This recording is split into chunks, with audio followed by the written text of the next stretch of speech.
Also servus, heute sitzen wir bei uns da vor der Hausbank und schauen dann über auf den Birnbaum. Der blüht gerade und wenn er tragt, dann tragt er immer recht süße, geschmackige Birnen. Und von so einem Birnbaum gibt es auch ein Liedl, das heißt der Birnbaum oder vor dem Anmerl sein Fenster.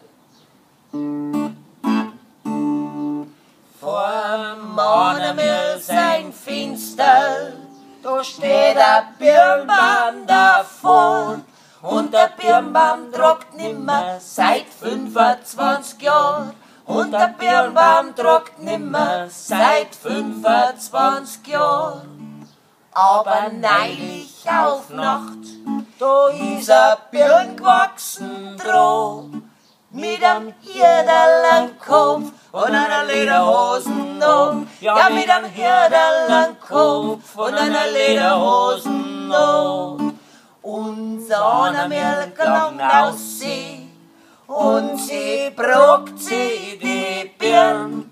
So süß war die Frucht von dem Birnbaum, dem Dürn. Ja, so süß war die Frucht von dem Birnbaum, dem Dürn.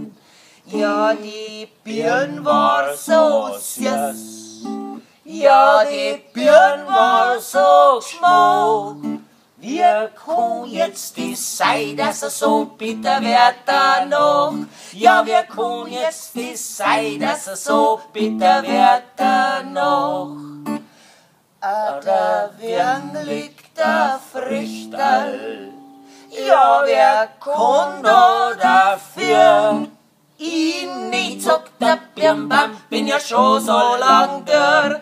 Ja, ich nicht, sagt der Birnbaum, bin ja schon so lang dürr. Ist was.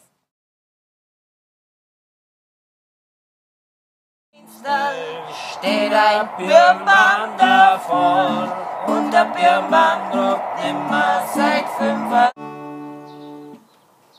Ja, das machen wir jetzt gleich nochmal. Zwischenspur oder keins? Ohne, glaube ich. Okay. Machen wir's, glaub ich. Sagst du nochmal grüß euch? Ist was. Genau, das war jetzt gut. Die können wir nicht machen, glaube ich. Ich glaube, der Zug war perfekt.